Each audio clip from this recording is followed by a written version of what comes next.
Hello guys, সবাই ভালো আছেন? আমরা ভালো আছি। আজকে সন্ধ্যায় দেখেন চটপটি বানাইতে আছি। চটপটি ডাল জাল দিতে আছি। দেখেন ডিম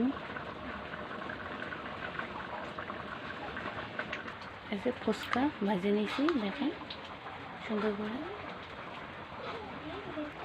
আর চটপটির মশলা, পেঁয়াজ রসুন মশলা তো আদা সব কিছুই দিয়েছি, আর চটপটির মশলাও দিয়ে দিলাম।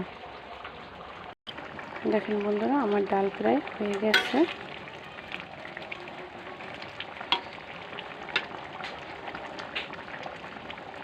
নামিয়ে নেব।